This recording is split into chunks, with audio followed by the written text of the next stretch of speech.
habíamos visto cuáles eran como un poco los tres sentidos del concepto de proceso, ¿sí? Yo te decía que si tuviéramos que buscar la concepción, bueno, del ser que tiene el libro, estaría en este concepto de proceso, ¿no? Que es el concepto que figuraba como diferencia en diferencia y repetición y figurará como caos, si querés, en qué es la filosofía.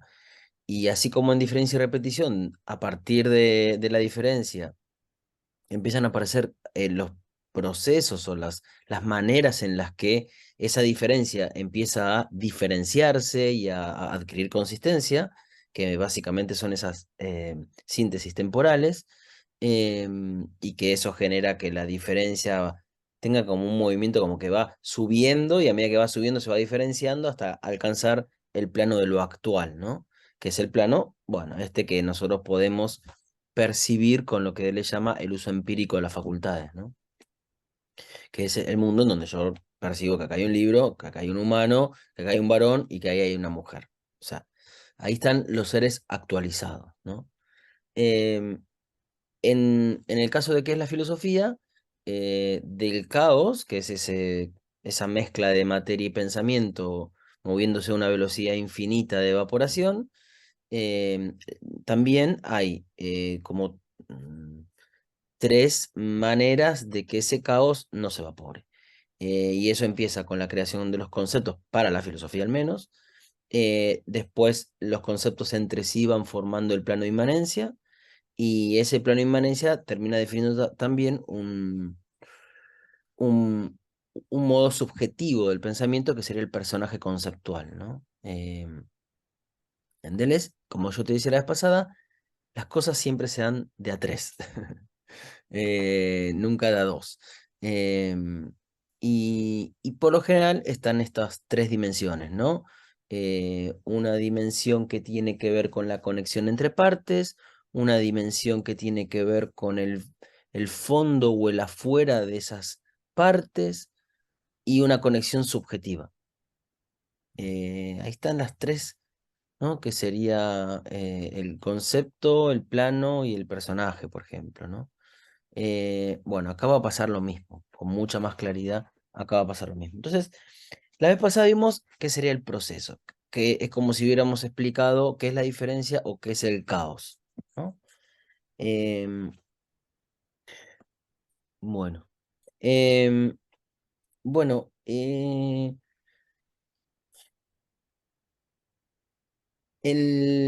esos tres como conceptos de proceso que teníamos un concepto que apuntaba a entender que la producción, la distribución y el consumo no eran tres esferas independientes, sino que eran, em, todo era producción, ¿no? Que era, te lo explicaba como, ok, releyendo a la introducción de 1857 de Marx, ellos están dando el concepto que Marx parecía no encontrar, o que en Marx ese concepto estaba como fuera de las posibilidades de pensar, ¿no? Porque el pensamiento como no tiene que ver con una representación de la realidad y mucho menos tiene que ver con lo que un sujeto quiere hacer para entender esa realidad.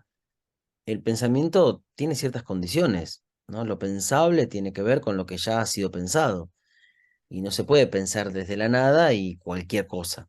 Y uno podría pensar que, bueno, en el caso de Marx, ahí había unas condiciones. En, podríamos decir en su época, tal vez no sería del todo correcto, en su plano inmanencia sería, ¿no? Que no le permitían pensar, aunque estaba intuyendo que había algo en esa circularidad que vimos de la producción y el consumo a la producción, en esa circularidad, eso que circulaba era lo que estaba faltando, que es este concepto de proceso. El segundo sentido del concepto de proceso tenía que ver con que, em, bueno, si es así entonces que las esferas están todas interconectadas, también hay que decir que ya no se podría distinguir naturaleza de cultura o naturaleza de industria, ¿sí? Eso creo que es el ejemplo que te leí de Ingold. El Sí, proceso, o sea, como dice Ingold, a mí me parece claro. Los humanos toman el relevo en donde la naturaleza lo dejó, ¿no? No hay una distinción entre el trabajo humano y el trabajo de la abeja. Eso que en el Marx de 1844 todavía tiene una mirada profundamente humanista, al creer que, bueno, y que en el Capital también está, ¿no? Que el ser humano es distinto, claramente, que eso era el pensamiento medio... El primero en derribar eso fue Nietzsche, ¿no? Pero viste que en el Capital hay una frase que dice que, como algo así, dice, como que el peor de los trabajadores aventaja al mejor, a las abejas más sofisticadas, ¿no? Porque tiene conciencia, ¿no? Y en 1844, en los manuscritos, cuando él define la alienación, eh, es decir, hace la crítica a a esta nueva economía a partir de, bueno, lo que es el ser humano y decir que el problema que tiene el capitalismo es que va en contra de la naturaleza humana, porque la naturaleza humana es que trabajamos de manera libre, consciente y creadora. Y en el capitalismo no somos libres, no es consciente del proceso porque no sabemos ni qué estamos haciendo, y no es creadora porque es algo muy repetitivo y monótono.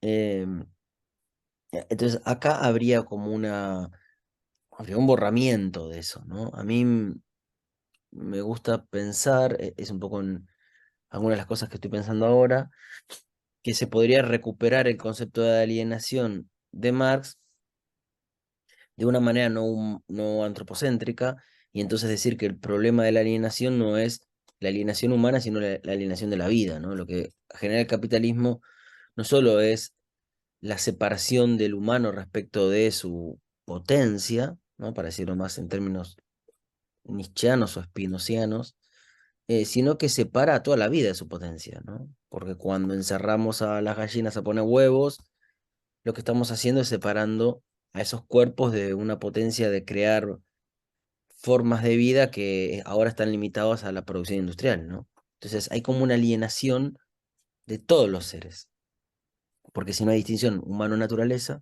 sí, humano-naturaleza, la alienación le cabe a todos, ¿no? Bien, el tercer sentido del proceso era como la esquizofrenia, que sería, no tiene finalidad el proceso, ¿no? Eh, el proceso es bueno, es esa vida que no se dirige a un fin, ¿no? No es en donde uno termina. Antes de entrar, me gustaría si pudiéramos hoy, porque lo que quiero leer ahora es muy cortito, antes de entrar en las tres síntesis, que son el corazón del libro. Después, el libro tiene en el capítulo 2 toda la crítica al psicoanálisis y al familiarismo, ¿no? Porque si bien eh, el libro claramente es un golpe a cierto psicoanálisis, porque eh, ellos siempre dicen, el libro plantea que el psicoanálisis no es quien edipiza a las personas. El psicoanálisis refuerza una edipización hecha por la familia burguesa, ¿no? No es que es un invento del psicoanálisis o de Freud, que todo tiene que ver con mamá y papá. No, eso es lo que el dispositivo de la familia burguesa empieza a hacer desde el siglo XVIII. Lo que ellos critican es que el psicoanálisis se haya convertido en una herramienta para el reforzamiento de ese tipo de triangulación del deseo, ¿no? Entonces, el libro 2 tiene que ver con eso, el libro 3 tiene que ver con una mirada como antropológica, que sería una especie de revisión de la teoría de los modos de producción en Marx, junto con algunos conocimientos antropológicos, ¿no? Para entender cómo se dio en otras épocas y en el capitalismo la parte de la producción deseante, es decir, la producción social. El capítulo 2 es la producción deseante y el capítulo 3 es la producción social, ¿no? Para ellos, producción deseante y producción social es la misma producción vista en dos escalas distintas, ¿no? Ahí no me acuerdo si te lo dije, pero perdona que a veces no me acuerdo si te lo dije a vos porque a veces doy otras clases Vos y dale.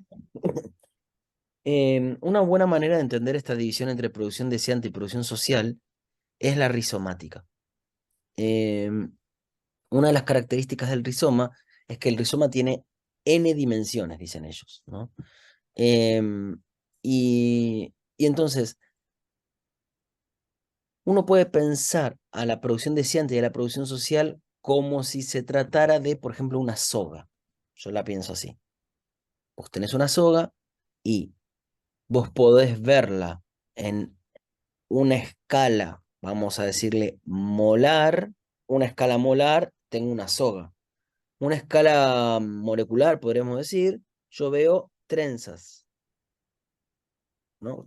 Trenzas que forman la soga. Y si me meto en las trenzas, veo más hilos que están trenzados, que forman la trenza. Entre las trenzas y los hilos y la soga, no hay realidades distintas. Lo que sea la soga depende de las trenzas y las trenzas tienen que ver con lo que es la soga. Es una única realidad. Tu ojo la puede mirar en una escala o en otra. La producción deseante son las trenzas o los hilos. La producción social es la soga. Entonces, lo que ellos hacen en el capítulo 3 es mostrar los distintos tipos de producción social que han existido y que a la base tienen una determinada producción deseante, como para ver qué otras producciones deseantes existieron. Y por supuesto, Ujú, entonces, qué otras concepciones de las tres síntesis, ¿no? ¿Qué otras concepciones de las conexiones? ¿Qué otras concepciones del cuerpo sin órganos? ¿Y qué otras concepciones de sujetos, de consumos? Y después el capítulo 4 es el esquizoanálisis, ¿no? Que sería, bueno, eso es lo que se hizo. ¿Qué hacer? Sería como el planteo, ¿no? Ok. Eh, antes de entrar en esas tres síntesis, y yo decía, este capítulo es la bomba del libro, ¿no? Porque acá está concentrado como en el punto de la Aleph de Borges. Acá está concentrado el libro, ¿sí? Uno de acá puede tirar y sale todo el libro. Por eso es clave la comprensión profunda de esto para entender lo que sigue, ¿no? Como siempre, y no hay que tener esa pretensión, el libro tiene fisuras, agujeros, cosas complejas, cosas que no se entienden. Pasa lo mismo en diferencia y repetición, y no hay que desesperarse por no, yo creo esto, por no entender todo. Sería una mirada que no es la que ellos buscan, ¿no? Viste que ellos dicen que cuando empezaron a salir algunas primeras críticas y algunas primeras quejas del libro y de la oscuridad del libro, decían, bueno, qué raro, porque la gente que mejor lo entendió era gente que no venía ni del psicoanálisis ni de la filosofía. Porque el libro hay que hacer máquina con el libro. ujú. Y hay que leer un poco como leyeron ellos para hacer estos libros, de a pedazos casi. Y que una parte conecte y funcione. Por supuesto, uno quiere comprender el planteo, ¿no? Quiere comprender el planteo general y está bien hacerlo, porque hay que poder hacerlo para hacer otras cosas. Porque, porque sí, porque es como tener buenos materiales, ¿no? Uno tiene, para construir otras cosas diferentes, tiene que tener buenos materiales. Y un buen material es una buena comprensión. Si yo lo comprendo mal, voy a hacer cualquier cosa después. O bueno, a Sí, menos que yo tenga una cabeza realmente creativa y que lo que está en juego no es tanto lo que hago con Deleuze, sino mi creación. Pero es difícil eso. sí. Eh, bueno, antes de avanzar con las tres síntesis, a mí me gustaría leer la primera página, porque ahí está, ahí también está un poco bien concentrado el planteo del libro. La primera página dice así: ello funciona en todas partes, bien sin parar, bien discontinuo. Ello respira, ello se calienta, ello come, ello caga, ello besa. Qué error haber dicho el ello. En todas partes, máquinas. Y no metafóricamente. Máquinas de máquinas, con sus acoplamientos, sus conexiones. Una máquina órgano empalma con una máquina fuente. Una de ellas emite un flujo que la otra corta. El seno es una máquina que produce leche y la boca una máquina acoplada a aquella. Por ejemplo, la boca del anoréxico vacila entre una máquina de comer, una máquina anal, una máquina de hablar, una máquina de respirar, crisis de asma. De este modo, todos bricoleurs. Eh, cada cual sus pequeñas máquinas. Una máquina órgano para una máquina energía. Siempre flujos y cortes. El presidente Schroeder tiene los rayos del cielo en el culo. Ano solar. Además, podemos estar seguros de que ello marcha. El presidente Schroeder siente algo, produce algo y puede teorizarlo. Algo se produce, efectos de máquina, pero no metáforas. Bien, máquinas. O sea, ellos arrancan con todo. La verdad, yo te voy a ser sincero. El libro es máquina, ¿no? Y ellos nunca más hablaron de máquinas. En principio, porque Deleuze nunca más habló de los mismos conceptos que ya había trabajado, ¿no? Nunca más habló de diferencia. Solo algunas cosas muy puntuales son transversales en Deleuze, ¿no? Multiplicidad, tal vez devenir, univocidad, sí, ¿no? Pero el concepto no los repiten. Particularmente con el concepto de máquina. El concepto de máquina, ellos parecen abandonarlo por algunas razones. Eh, si querés, políticas, no sé. Porque en 1000 mesetas el concepto de máquina se va a transformar, no va a ser abandonado porque el concepto de máquina abstracta sigue estando, o más bien aparece el concepto de máquina abstracta, pero el concepto de máquina está como reemplazado por el de agenciamiento, ¿no? Eh, la gente tuvo problemas para entender el concepto de máquina, ¿viste? Como si el término fuera muy fuerte y no se dejara de entender como lo que el término en la lengua común dice, ¿no? Y entonces, máquinas. No dejamos de pensar en máquinas mecánicas, aunque ellos no se cansan de decir que no se trata de eso, ¿no? Em, Y entonces, bueno, el concepto de máquina es el concepto estrella de este libro, pero tiene sus problemas. Tiene sus problemas. Digo, como esto no se trata de una teoría que busca representar la verdad de la realidad, y la realidad no es eso. Hay que usarlo los conceptos. Si funcionan, funcionan. Si sirven, sirven. Si no, no.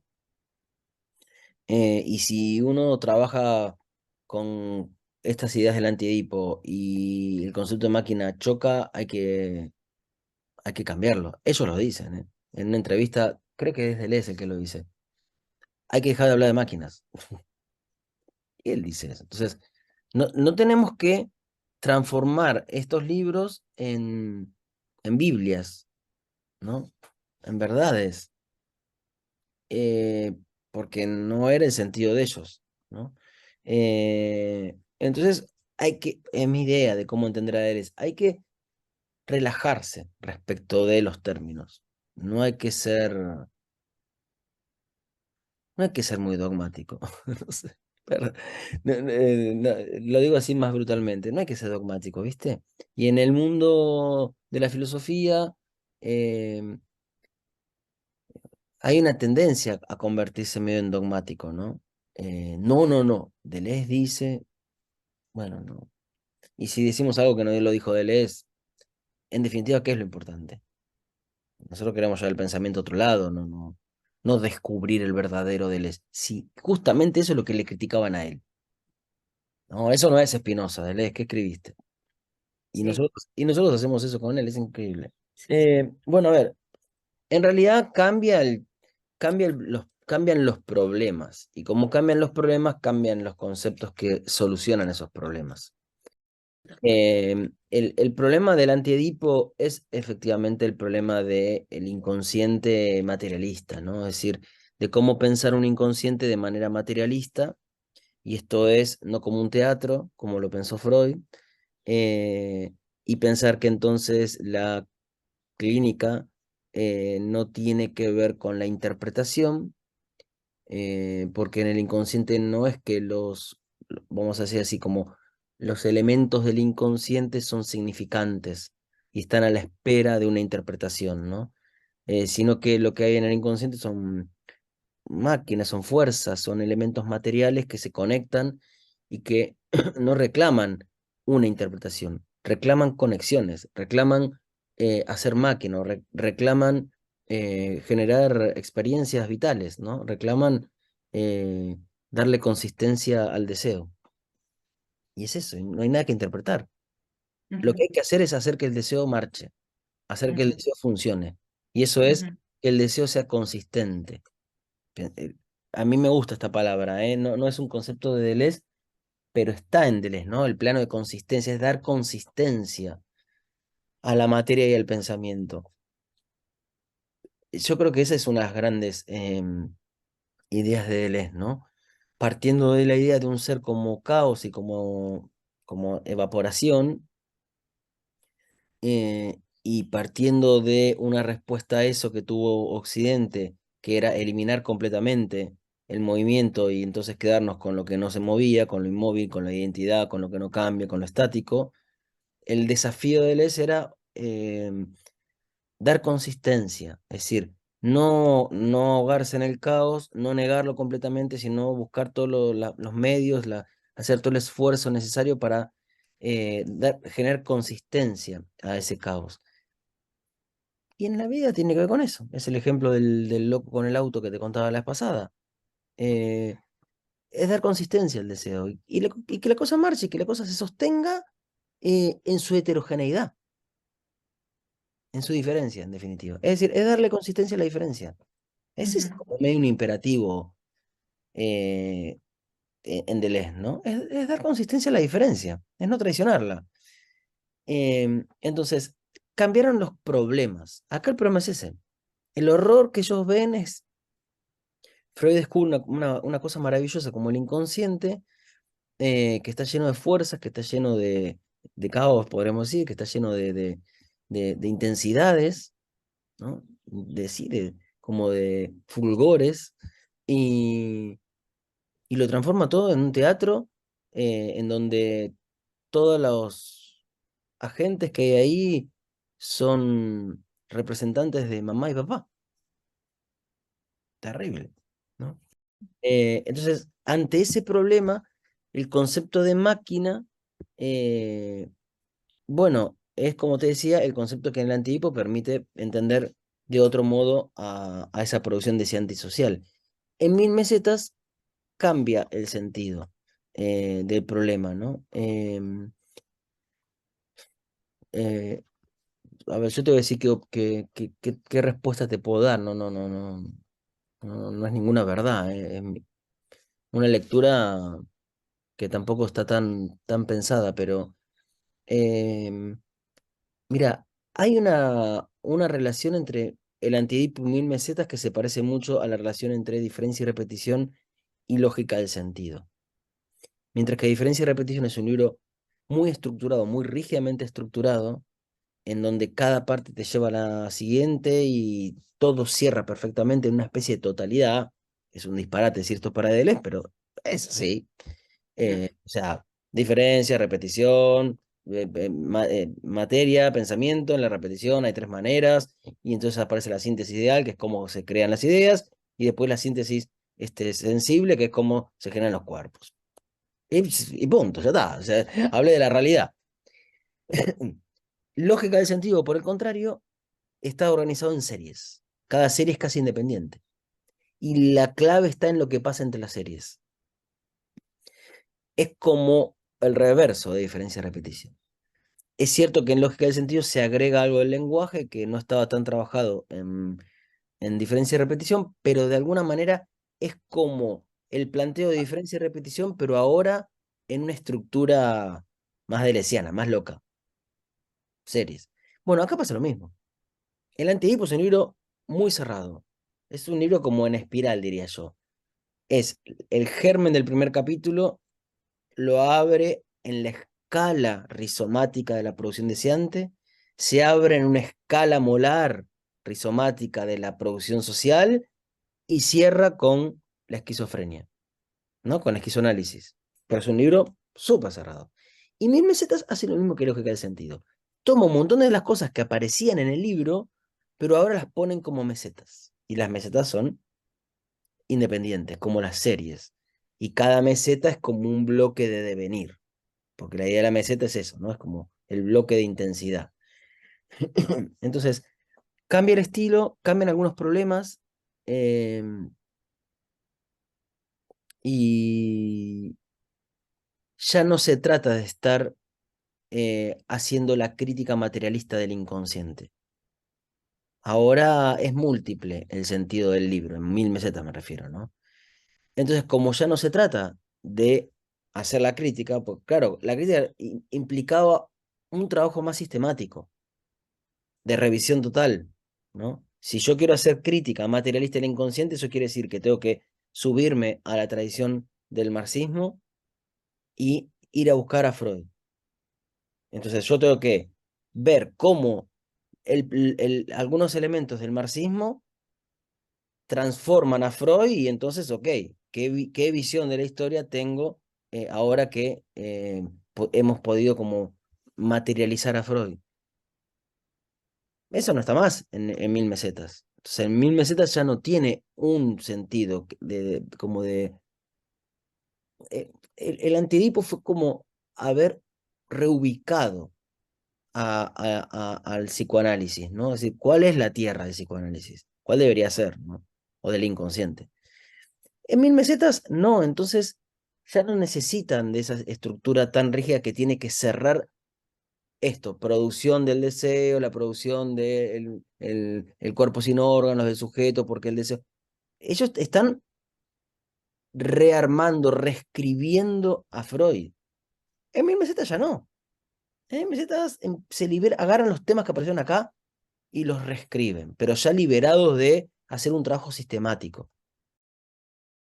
Y entonces ahí el concepto de agenciamiento es un devenir del concepto de máquina. Es un devenir. Ahí hay algo que sigue siendo maquínico el agenciamiento, ¿no? Eh, pero ya no es. Acá hay tres máquinas, punto. O sea, en el inconsciente, en el antidipo, son estas las máquinas. Y la máquina es un concepto que está bien agarrado a la producción deseante. Y después a la producción social. Punto, eso. Ahora no, ahora es pensar, no sé, los agenciamientos colectivos de enunciación. Ya no tiene que ver ni con cómo el deseo es el deseo con las conexiones, ni cómo es el afuera del deseo. ¿Se entiende? Es decir, Perfecto. hemos salido del trabajo que había que hacer. Em, digo, vamos a explicar el concepto de máquina, pero mientras nos sirva. Entonces, ello funciona, ¿no? ¿Qué error haber dicho el ello? Esto es importante y esto es muy delesiano. Lo que le van a criticar a la concepción del inconsciente en Freud es en haber hecho del inconsciente algo personal. Primera cosa importante, capaz que es lo primero que aparece en el libro, ¿no? Pues dice, ello funciona. Ello es casi, es bien indeterminado, ¿viste? Que Deleuze Sí, siempre no habla de la vida, sino de una vida, ¿no? Entendiendo que si uno dice la estarías determinando, es esta, una, porque la vida no es una cosa, entonces es una vida. Eh, en esa idea como de la univocidad de Spinoza, ¿no? Es una vida, ¿no? Eh, bueno, acá pasa algo parecido. ¿Qué error haber dicho el hecho? Como si toda la actividad inconsciente tuviera que ver con algo personal. La primera cosa que hay que poder entender es que para ellos el inconsciente no es personal, no es de un individuo, ¿no? No es no es de un individuo, no es de una persona, no es mi inconsciente. No, el inconsciente no es una cosa que yo tengo adentro mío, ¿viste? Como uno puede creer. Eh, Inclusive la crítica de ellos va a terminar cayendo también en Lacan, que intentó sacar el inconsciente de esta idea media metafísica de que el inconsciente es una cosa que está adentro de uno, y ponerlo en el lenguaje, ¿no? Pero por hacer eso cae en otros problemas, Lacan, ¿no? Pero en principio acá, ¿qué error habría hecho el ello? El ello no es el ello, es ello, ello. Y por todos lados, máquinas, y no metafóricamente. Una máquina para ellos es un sistema de corte y extracción de flujo. Una máquina es algo que está compuesto de partes, que conecta partes y que en esa conexión se genera un flujo y se corta ese flujo. Y al cortar ese flujo, el flujo se cualifica, se codifica, hasta podríamos decir, en términos bien del antiedipo. Por ejemplo, dicen, el seno es una máquina que produce leche. El seno yo puedo poner como las glándulas que transforman, yo me pierdo cómo es que se genera la leche, pero transforman otras materias, extraen un flujo, pero que seguramente en esa transformación que hace la glándula pone como un límite a esa transformación. Y en el límite de esa transformación, lo transformado se convierte en leche.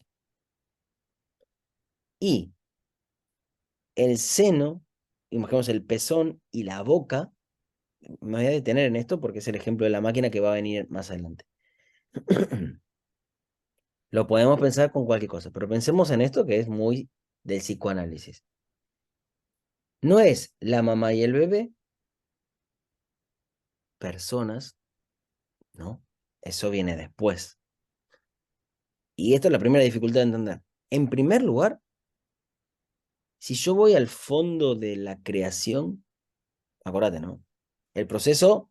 Ok, el proceso tiene que adquirir consistencia para que no sea un fluir incesante. Tiene que adquirir consistencia. En esa adquisición de la consistencia, o esa adquisición de la consistencia, ¿cómo arranca? Con conexiones entre partes. Partes que conectan y cuando conectan, conectan. Por ejemplo, una teta, el pezón y la boca extrae leche y corta, ¿no? Porque chupa, esos cortes hacen que esta materia, que es leche, se transforme en alimento. Porque si el corte, y en alimento, ¿por qué? Porque en este cuerpo que se pone en contacto con otra parte, eso en cortes vinculados con la digestión, esa leche se convierte en alimento. Puede ser que el bebé tenga reflujo y entonces esa leche así producida no sea alimento y sea veneno casi. O sea, te lastima. Y todo depende de cómo una materia que sería el flujo esté cortada y cualificada o codificada. Lo que termine siendo la materia es producto de acoples que extraen un flujo, lo cortan, lo codifican. Entonces, acá hay un par de cosas que hay que poder tenerlas claras porque si no se entiende mal. Primero, primera dificultad, porque esto es difícil, es contraintuitivo, va contra nuestro sentido común. No es una mamá y un bebé, es una teta y un... O sea, nunca existió una teta fuera de la madre. Es que no, ya cuando digo madre, eso es una construcción. Es una construcción. Y cuando digo bebé, es una construcción. El bebé todavía no es no tiene una identidad, no es un yo. Ahí la vida lo que está haciendo es conectando y sintiendo entre el pezón y la boca. Y en todo caso, si hay un yo, es el yo de la boca.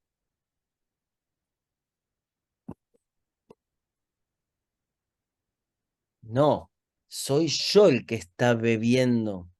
No, no soy yo el que está bebiendo y no soy yo quien está dando la teta. Eso son construcciones posteriores, son proyecciones posteriores. Y eso viene después y hay que ver cómo se llega a eso. Pero no está en primer lugar. En primer lugar están las máquinas, que son los procesos de diferenciación de las intensidades de diferencia y repetición. Primera cosa difícil. No es que está primero la mamá y el bebé. Acá lo que está en juego en esta idea es el concepto de objeto parcial de Melanie Klein.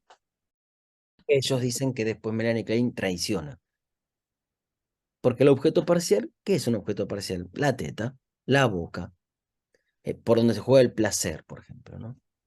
En ellos van a decir las intensidades, la creación, en definitiva. Eh, entonces, primera cosa es eso, es no pensar que ahí hay personas.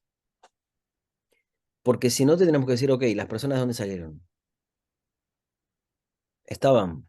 No, no. Esto es una filosofía que busca explicar la creación desde el caos de una materia que es un flujo caótico, o sea, el caos de la termodinámica, de la física del caos, pensarlo como quieran, no importa, pero de eso, ¿cómo aparecen las cosas en el mundo? Ok, ¿cómo aparecen? Porque si primero está la mamá que le da la teta al bebé, expliquemos de dónde salió la mamá, cómo se llega y todo lo que implica ser mamá. Un cuerpo organizado, femenino, que tiene una función reproductora. Oh, ¿y todo eso cómo se explica? Y ahí está la crítica que continúa Marx. Es ver el carácter producido de las cosas, es ver de dónde vienen y no partir de ciertas representaciones dadas. La propiedad privada estaba ahí, ¿o no? ¿Cómo se generó la propiedad privada? Esa es la continuación del proyecto de Marx. Es una crítica materialista porque es entender cómo las categorías mentales y los cuerpos fueron creados. Fueron creados en algún momento, en ciertas condiciones. Entonces, si alguien te dice, no, no, estaba la mamá primero, ok, pues decime dónde salió la mamá. Y sí, y ahí está Freud. Y sí, en primer lugar, ¿quién está? Mamá y papá. No, no, en primer lugar no está mamá y papá. En primer lugar están las máquinas. ¿Y las máquinas qué son? Acoplamientos de partes. Ni sujetos, ni objetos, ni mamás, ni papás.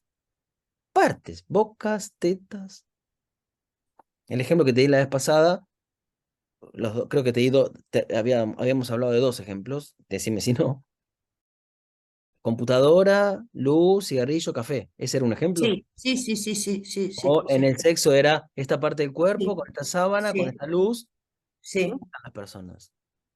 Sí, estoy yo y mi pareja, ¿no? O la persona está ahí sí. al lado mío. Pero el deseo no está pasando entre un yo y otro yo. El deseo está pasando entre las partes que se conectan. Y en todo caso sí habrá un yo, pero no soy yo. No es este yo, esta identidad. Habrá un yo que es ese que desea de esa manera. El que escribe con el café y la luz. El que desea o tiene placer, lo que fuera, con esa parte del cuerpo, con esa textura y con esos olores y esas luces. Entonces, si hay un yo, viene después de esas conexiones y está entre esas conexiones. No es el sujeto enterito. Primera dificultad, esta. Digo, porque cuando uno empieza a hablar de estas cosas es difícil. Insisto, esto es como muy contraintuitivo. No, acá estoy yo, qué sé yo. Incluso si no era yo y era mi inconsciente, pero es mi inconsciente. Es el inconsciente del bebé, el de la mamá, pero está la mamá y el bebé en definitiva. Están las personas. Esto después calza en el devenir imperceptible, indiscernible, impersonal. Lo que está aconteciendo acá, en estas primeras conexiones maquínicas entre objetos parciales, es el devenir impersonal, indiscernible, y impersonal, indiscernible, imperceptible. ¿Sí? Es lo mismo, exactamente lo mismo, es eso. Entonces, ahí hay una primera dificultad. La otra dificultad, también un poco contraintuitiva, es que, y esto va a ser importante para entender el cuerpo sin órganos, ese flujo que yo te digo que es como una materia que al cortarse se cualifica, porque yo te digo, la leche, si se corta de una manera es alimento y si se corta de otra manera es reflujo, vamos a ponerle, estaría como suponiendo que hay una materia indeterminada, un flujo que existe y que otro cae sobre el flujo como si fuera el chorro de agua que le pongo un dique y lo corto. No es así. Y esto es jodido porque yo te lo explico así, lo entendemos así, y casi que no lo podemos nombrar eh, al flujo como tal. ¿Por qué? Porque la leche no es exactamente un flujo. La leche ya ha sido una materia cualificada y cortada que, dependiendo de las transformaciones de las glándulas, no sé qué, cierta materia se transforma en leche o en otra cosa. No existe el flujo en estado puro. El flujo es como lo que decimos como flujo, es como lo que estamos suponiendo que está detrás de los cortes, que efectivamente está, porque el corte, si corta así, se transforma en leche, si corta así, se transforma en reflujo, pero esto que está acá no es la materia indiferenciada, esto ya era otra cosa. Los cortes producen una materia, producen otra materia, y entonces eso quiere decir que efectivamente hay algo que siempre puede terminar siendo cualquier cosa. Pero eso que está ahí y que termina siendo cualquier cosa, que termina siendo el hecho de reflujo, no está independientemente del corte.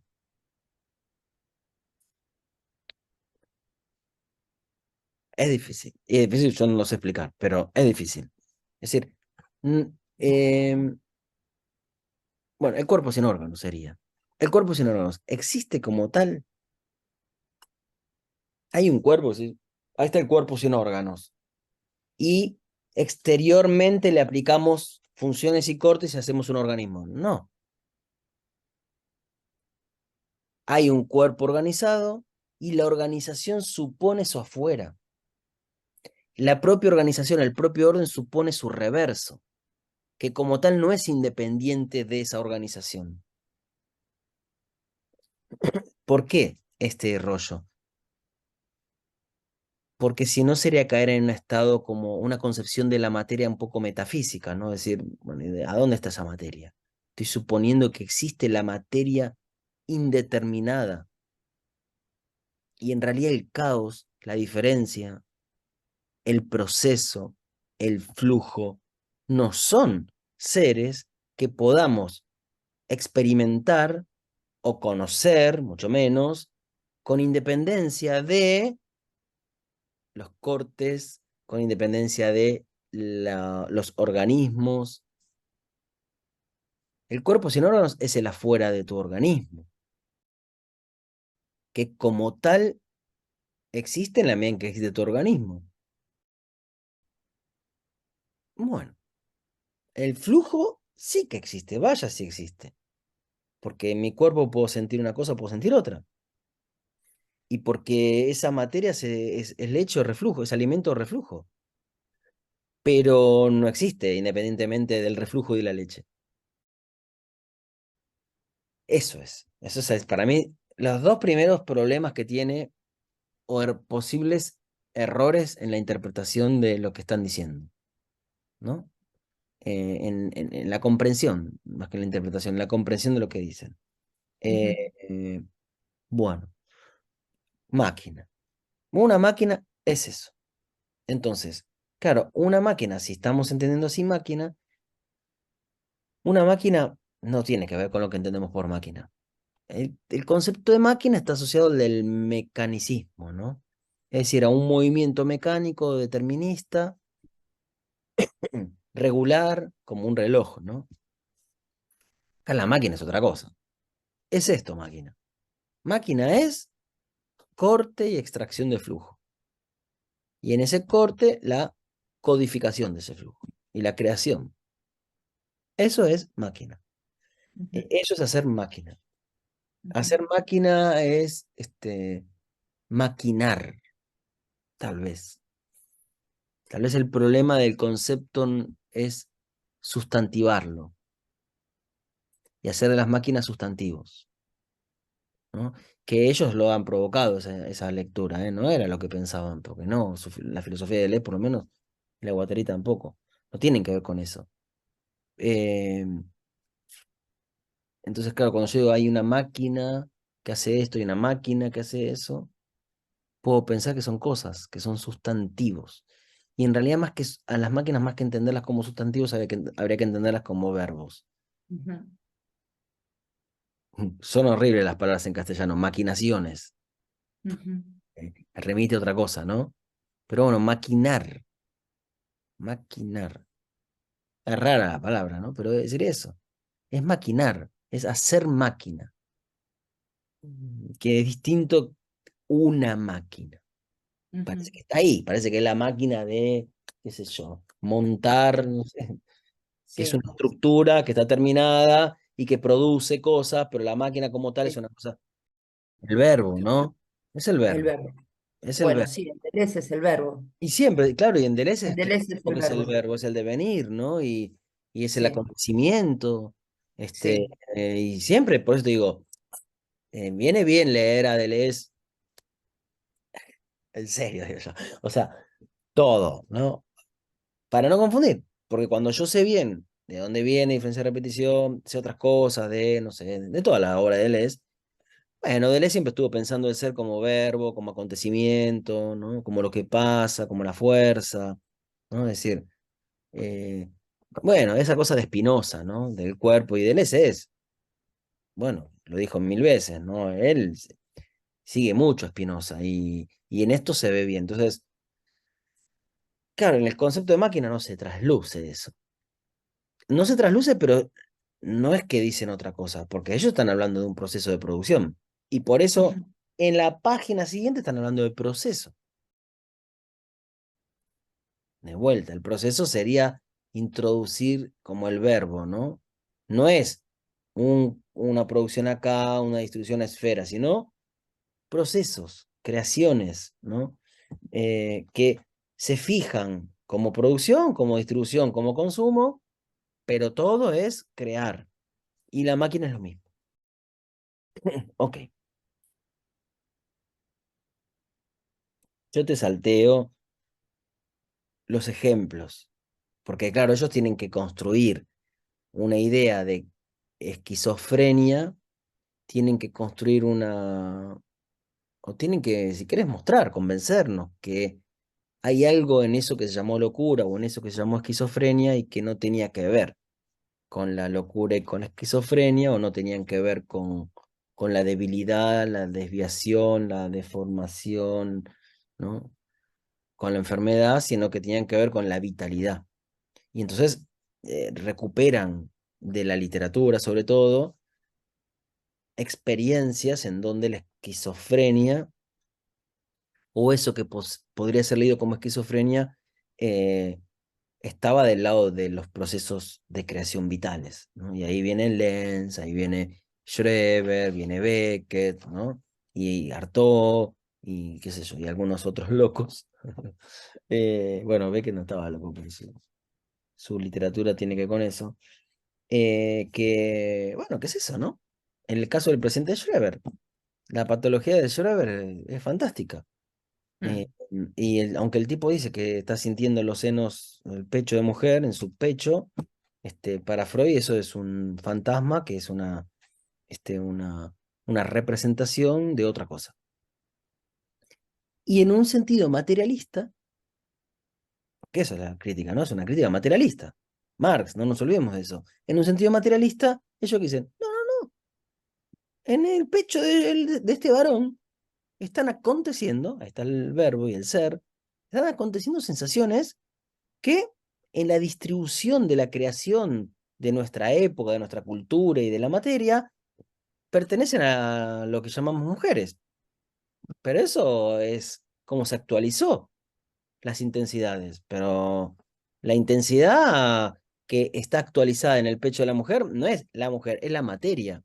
Es como el ejemplo que yo siempre te doy. Yo siempre, sí, yo puedo ver el naranja en el zorzal, en el atardecer o en el humus, digo yo, pero el naranja no le pertenece ni al pájaro, ni al cielo, ni al humus. El naranja es el mm, naranja, es la ujú, materia.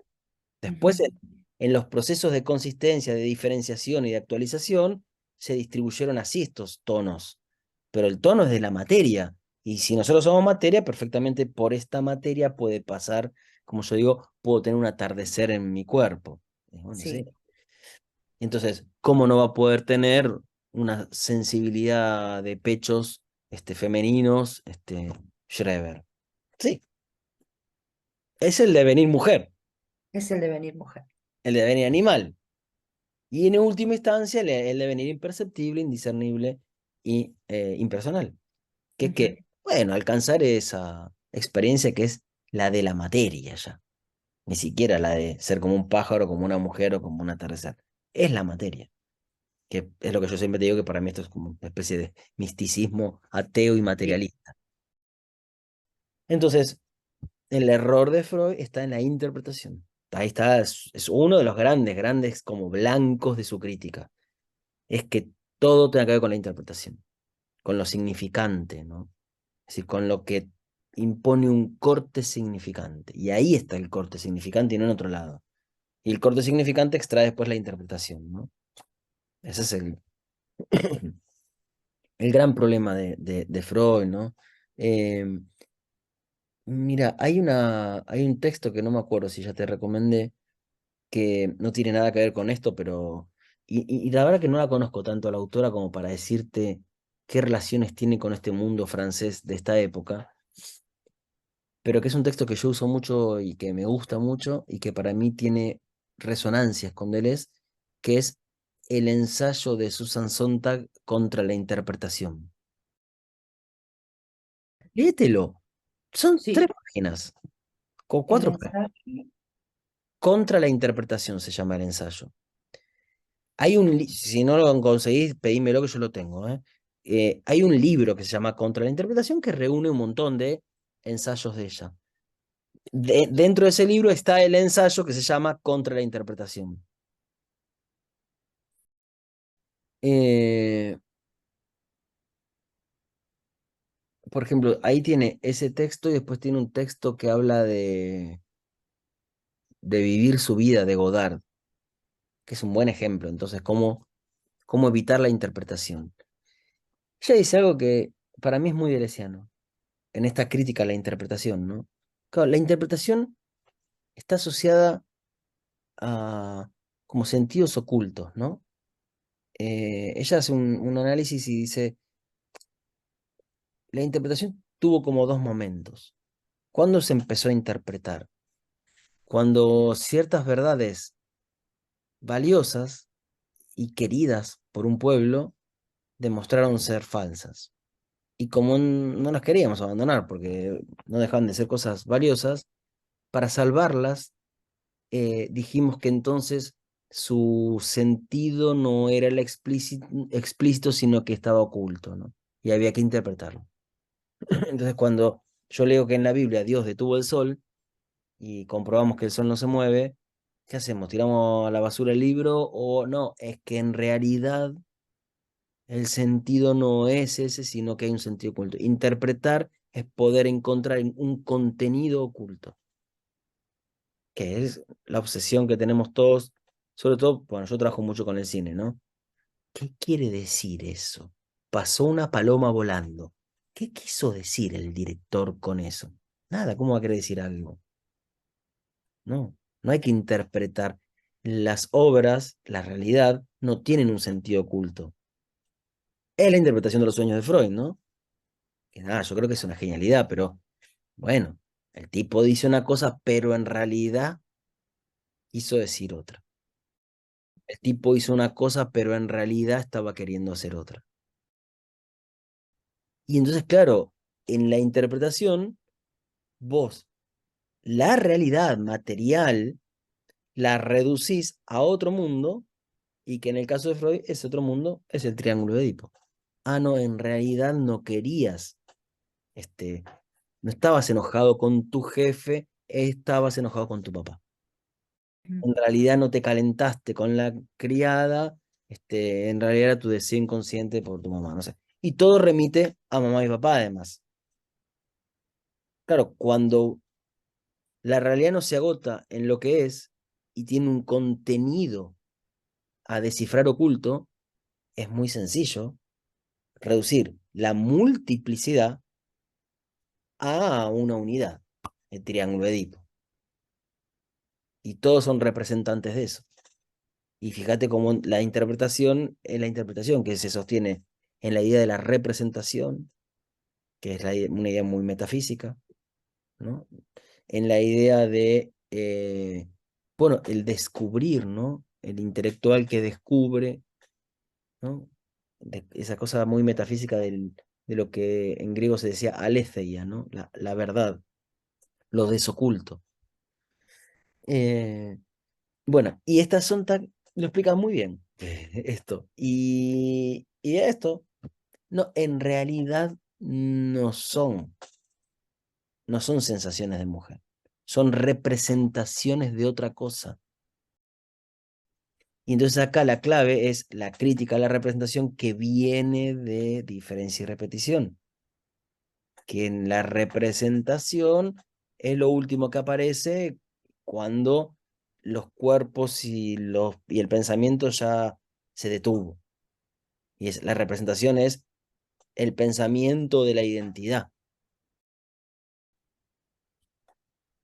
Entonces es como si por todos lados hubiera identidades, solo que hay algunas identidades que están representando otras identidades desplazadas. ¿Y qué hacemos con la materia en movimiento? ¿Y qué hacemos con los flujos? ¿Y qué hacemos con las intensidades? Porque la representación no puede decir nada de eso. Claro, si mi concepción del pensamiento es la de la representación, jamás voy a poder atender a las intensidades. Y lo que le pasa a este tipo es que tiene una intensidad, ¿no? Una variación de una potencia de la materia, que nosotros en nuestra cultura la identificamos con lo femenino, y por eso el tipo dice, tengo pecho de mujer, pero que sería de la materia, y que claro, cuando yo pienso que todo tiene que ver con identidades, y bueno, si vos tenés una identidad de varón, no puedes tener pecho de mujer, porque una cosa es, ¿no? Está bien diferenciado, entonces esto que vos me decís que pasa por tu cuerpo, tiene que ser representación de otra cosa. Tiene que ser una representación. Yo elimino ¿qué? La materia, la materialidad, la sensación, lo que está aconteciendo en la sensación, en la vibración, ¿no? En el pathos de ese tipo, que está sintiendo eso. Eh, entonces es terrible. Cuando uno se mete en el fondo, sobre todo es terrible con estos casos, ¿no? Porque ellos trabajan con la psicosis en realidad, ¿no? Los neuróticos, qué sé yo, o las personas más normales, ellos dicen, no les importa, que son con los que trabaja el psicoanálisis, por otro lado. Ellos dicen, no, a Freud no le gustaban los psicóticos y no sabe qué hacer con los psicóticos. No se pueden analizar los psicóticos. Y Guattari trabaja con eso, ¿cómo que? Claro, sí, puede ser. Si analizar es interpretar y bla, bla, bla, bueno, sí, claro. Como no tengo triangulación edípica, no puedo interpretar nada, ¿no? Son como una materia muda. Bueno, entonces después aparecen los personajes, que sé yo, Lenz, Beckett, ta, ta, ta, ta. Eh, bueno, a ver, mira, intentemos, sí, leer por lo menos, y yo te diría que ahí sí voy a llegar, el primer sentido de la máquina, de la máquina. Bueno, terminó el proceso, que es el primer concepto que ellos se tienen. La verdad que es una paginita, es chiquita, pero es fuerte, porque ellos no dejan de querer hacer esta crítica materialista del inconsciente. Eh, ya tuvimos la crítica materialista de la economía, del liberalismo. Falta hacer la crítica de el psicoanálisis. Es como liberalismo, psicoanálisis. Esto Marx ya lo hizo, falta hacer esto. ¿Y por qué? Porque entre la producción deseante y la producción social hay una misma cosa. Entonces, Marx hizo una partecita, pero faltaba esta otra. Entonces, haciendo la crítica al psicoanálisis, estaríamos teniendo una visión total, si querés, de lo que es la crítica materialista de la realidad. Y por lo tanto, estaríamos resolviendo lo que todavía no hemos terminado de resolver, que es por qué no logramos superar al capitalismo. Porque, a ver, en el fondo esto es eso, ¿no?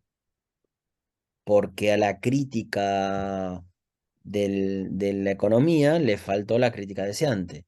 Es decir, que no es solo una cuestión de que se transforme la producción social, sino podemos transformar la producción deseante, ¿no? Es decir, eh,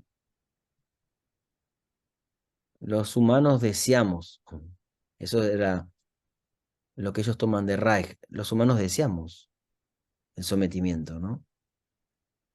No es solo que nos engañen, hay deseo, no es solo una cuestión de interés de clase, por ejemplo. Porque la crítica de Marx eh, o del marxismo termina eh, como haciendo la crítica a la producción social, y eso sería como la crítica en el plano molar, por ejemplo, las clases.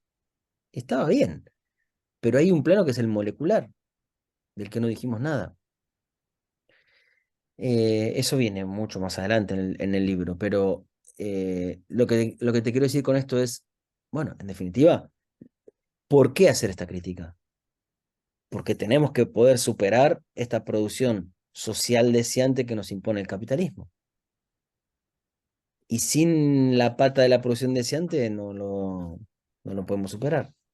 O sea, caeríamos en una lectura que tiene el Antiedipo de modificar el plano molar, pero al no modificar lo deseante nos está modificando en realidad lo molar. Bueno, máquinas, primer sentido. Sin mediar nada, dicen, las máquinas deseantes son máquinas binarias, de regla binaria o de régimen asociativo. Una máquina siempre va acoplada a otra. La síntesis productiva, la producción de producción, es bien importante que te acuerdes de lo que ya hablamos la vez pasada. Posee una forma conectiva. Y, y, y además, la boca y la teta y, no sé, la garganta y la faringe y no sé, el estómago, ¿no? Y es la computadora y el velador y el cigarrillo y el café. Es esa parte del cuerpo y esa textura y ese olor y esa luz y eso. Y, y es lineal, binaria, ¿no? Binaria porque es una cosa y la otra, y después una cosa y la otra, y después una cosa y la otra, una cosa y la otra.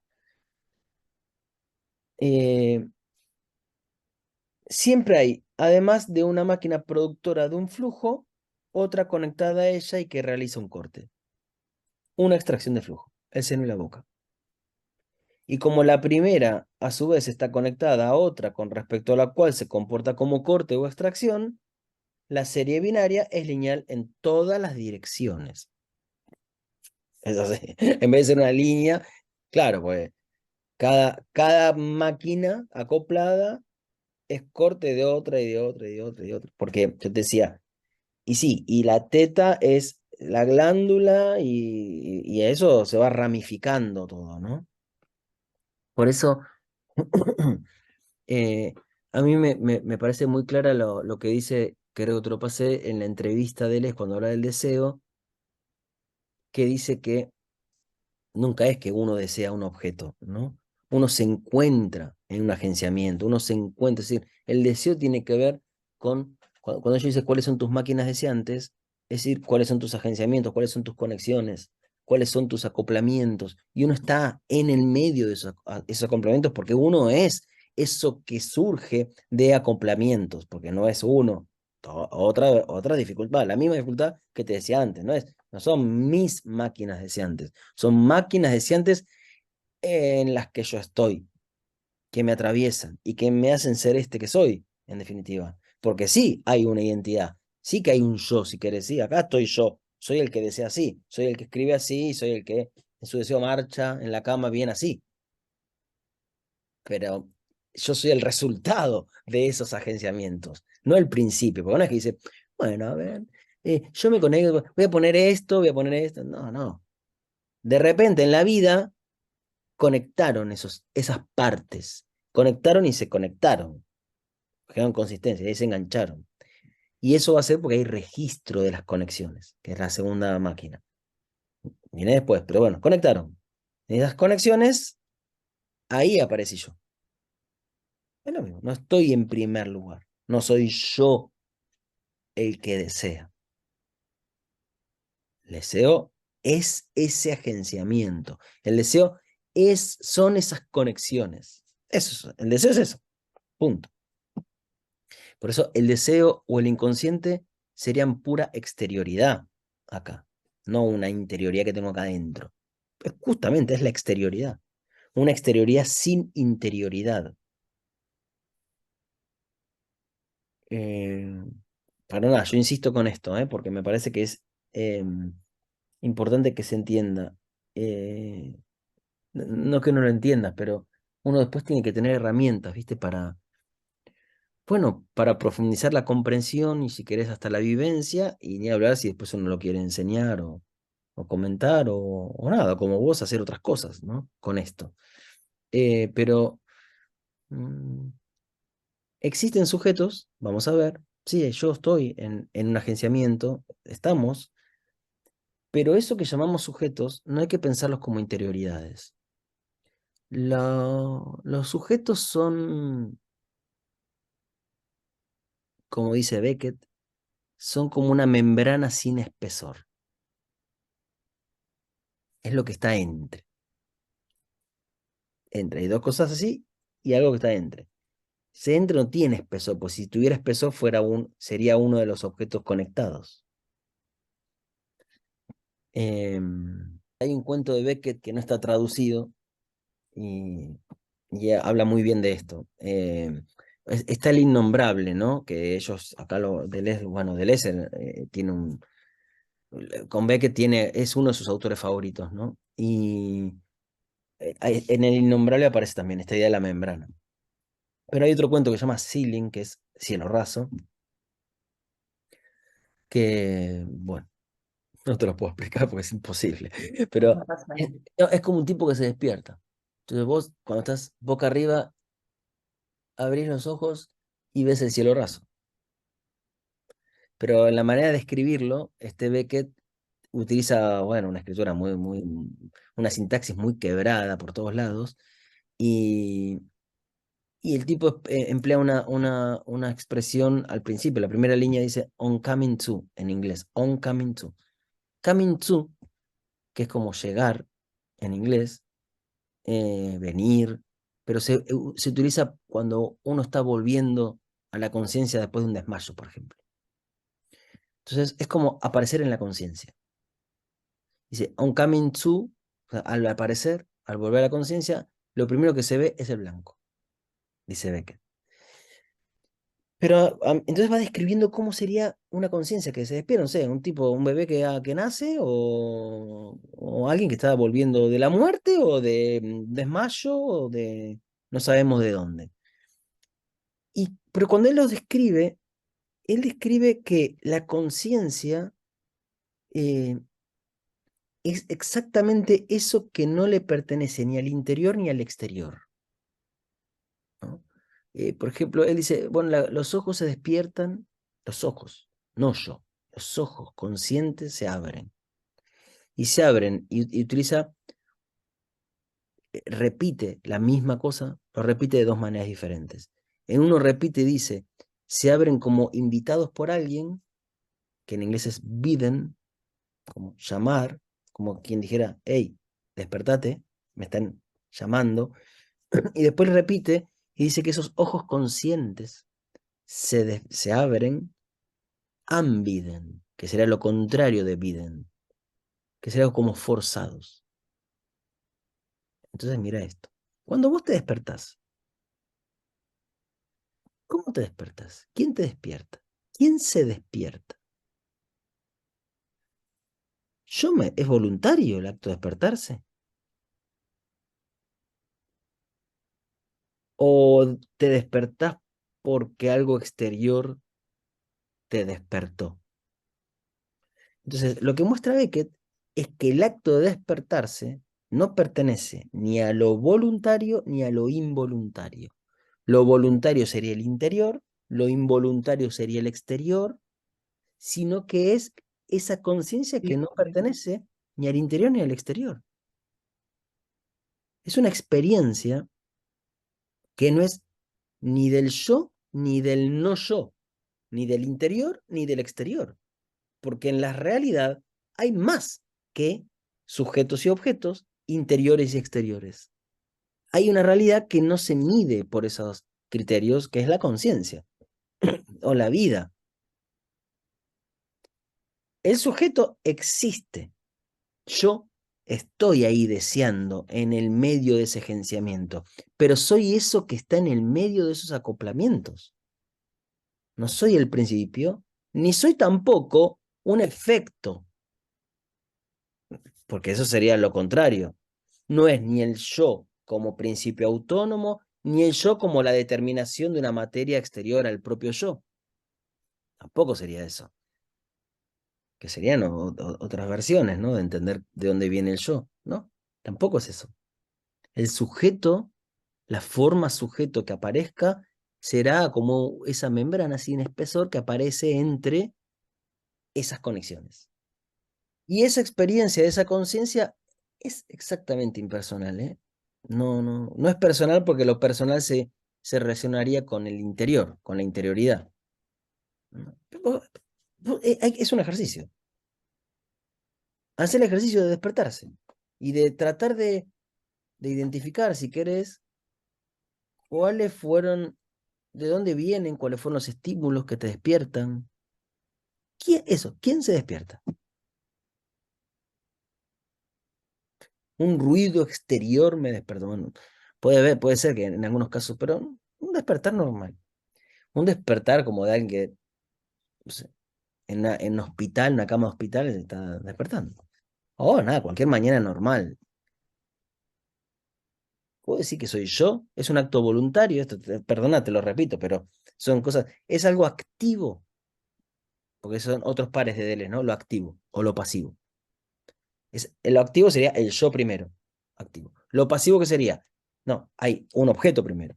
O sea, la luz, el ruido, el sacudón o el codo de mi pareja, qué sé yo, no sé, lo que fuera, ¿no?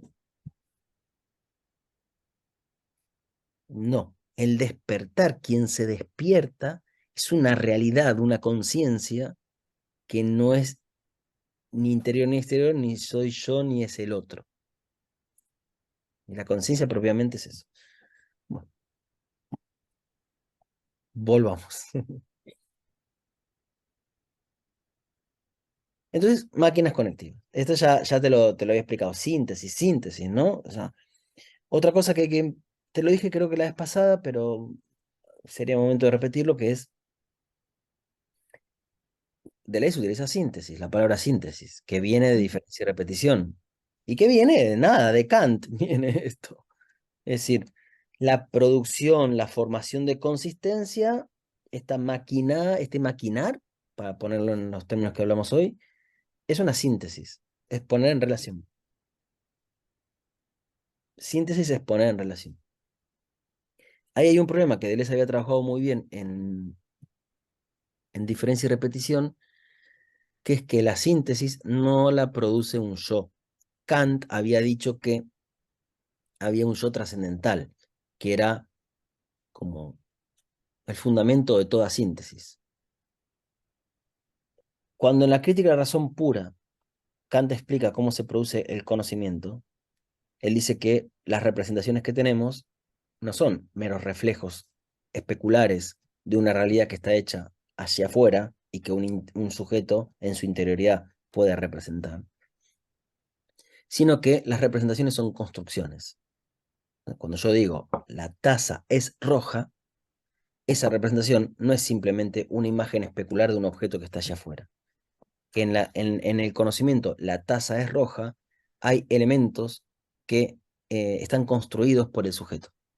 Y que por lo tanto, el objeto representado, la taza roja, tiene su fundamento no en el objeto real, sino en el sujeto que ha conocido algo que está ahí afuera. En esa construcción que es el sujeto tiene dos maneras de conocer, la sensibilidad y el entendimiento. Nosotros recibimos impresiones, rojo, está fría la taza, ¿no? Es lisa y hace un ruidito. Eso lo recibimos con las impresiones. Kant dice que perdón, lo recibimos con la sensibilidad. Kant dice que la sensibilidad, o que el sujeto en general, tiene ciertas condiciones de conocimiento, que son las condiciones de posibilidad. Y eso es lo que Kant va a llamar, en última instancia, el yo trascendental, es decir, el yo que hace posible o que forma las condiciones de posibilidad, es decir, el sujeto en tanto condiciones de posibilidad del conocimiento. ¿Qué es esto? En la sensibilidad está el espacio y el tiempo. Entonces, yo, cuando siento, cuando tengo impresiones sensibles, siempre son impresiones que están en el espacio y en el tiempo. Por ejemplo, yo veo, no, este no me sirve mucho.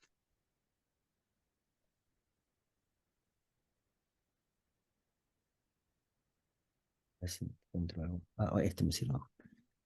Un montón de tazas por acá. Yo veo esta taza y digo, el, el verde está abajo del rojo. Imaginemos, ¿no?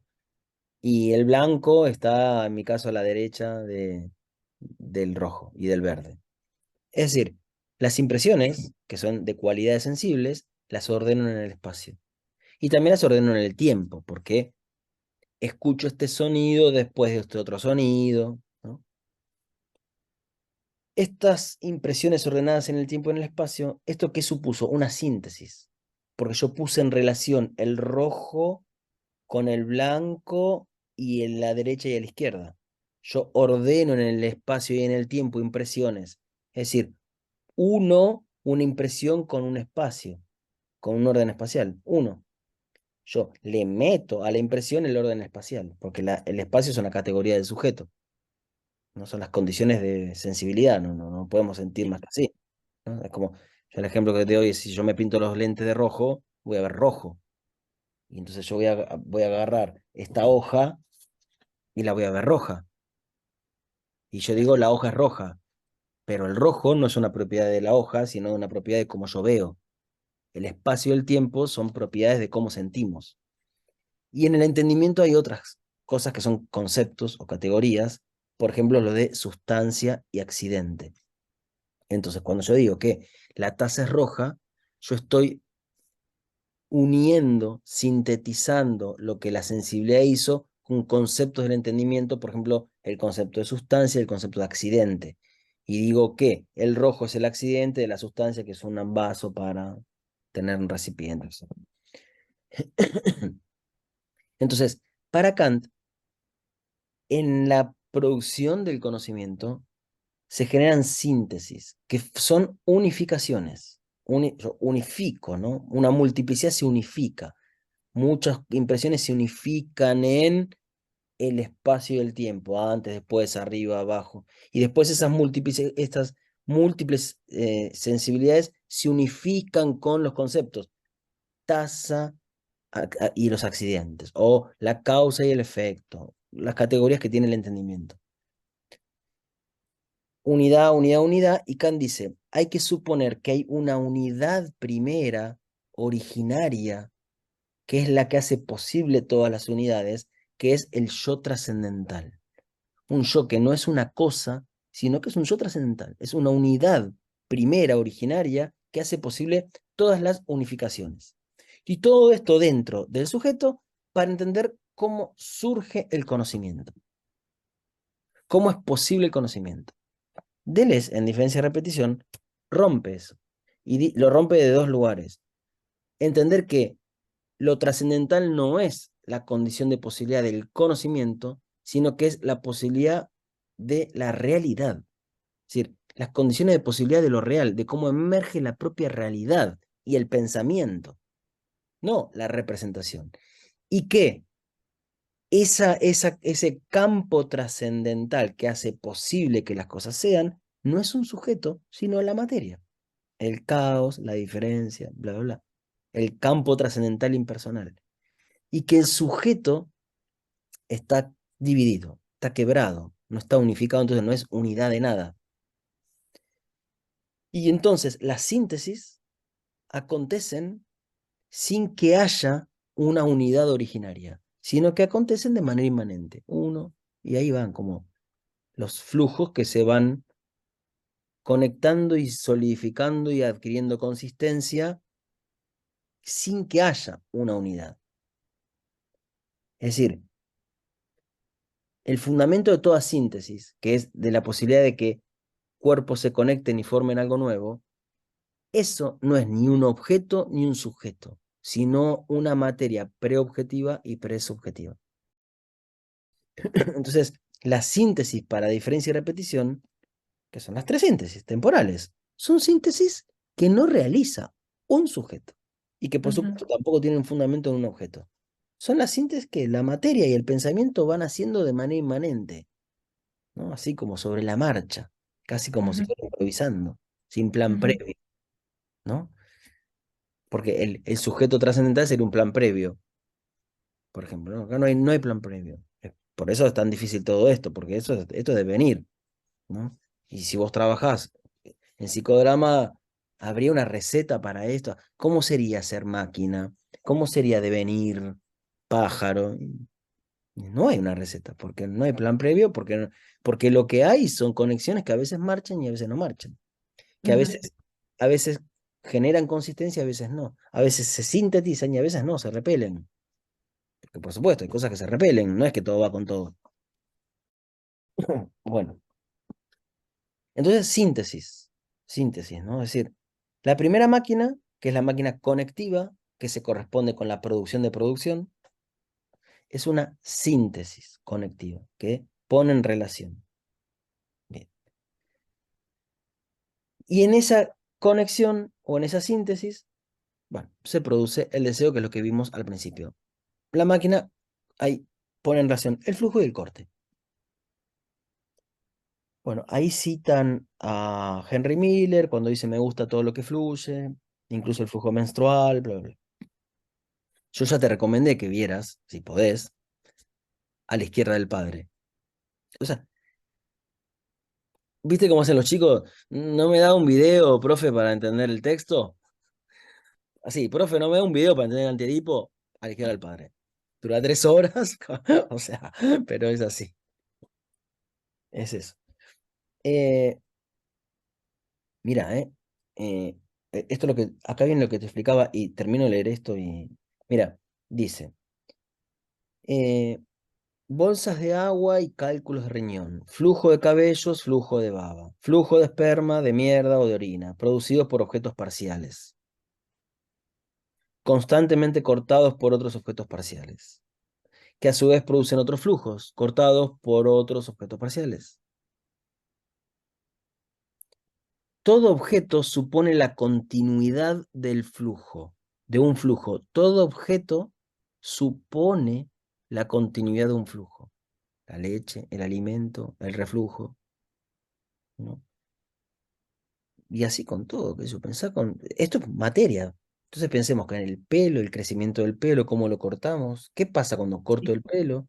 Hay un corte Sí, del pelo que tiene que ver con, podemos hacerlo culturalmente, con identidades. Lo corto de otra manera, tengo otra identidad. Pero también corto el pelo y lo cortado es, no sé, lo vendo y es una mercancía. O lo cortado es, ni sé para qué sirve el pelo, pero imaginemos que eso. Lo cortado es como hacían los nazis, hacemos medias. ¿Eh? Corte, el corte produce algo. Y eso supone entonces un flujo, porque si el corte lo corté así y se transforma en una cosa, vamos, sigamos con la leche, si no nos metemos en temas tan, tan jodidos como ese, digo, de los nazis. Yo corto la leche y ese alimento corto de otra manera y es reflujo, corto de otra manera y es una mercancía. No sé, imaginemos que le sacamos leche de las mujeres y las vendemos. Si yo corto y es una cosa y corto es otra cosa, parece ser que hay algo que puede ser muchas cosas, ¿no? Porque la leche comida, la leche veneno, la leche mercancía, la leche... Ahora, ¿dónde estaría la leche a secas? En ningún lado. No están, porque en cuanto salió el tipo de corte ya la transformó en una cosa. Y adentro ya era otra cosa, y adentro todavía no era leche. Sería otro error, que no, adentro todavía es la secreción de una glándula.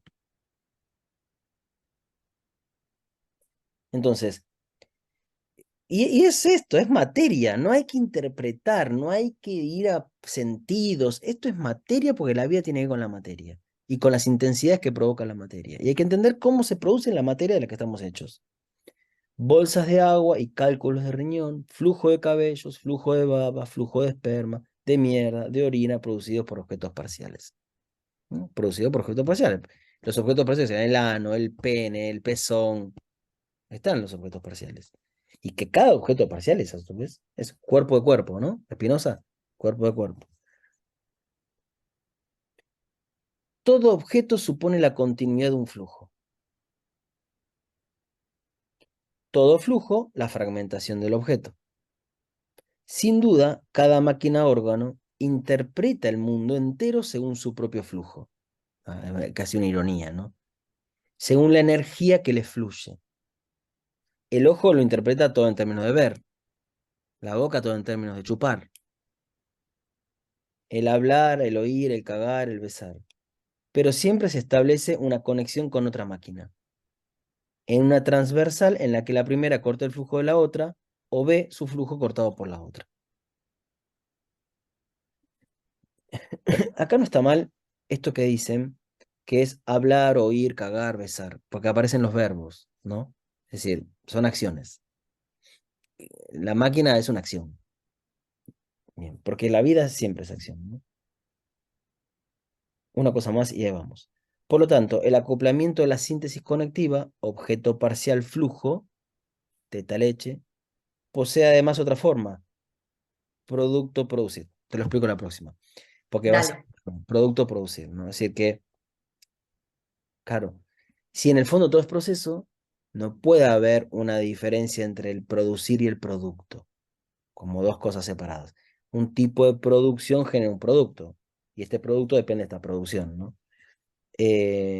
Ok.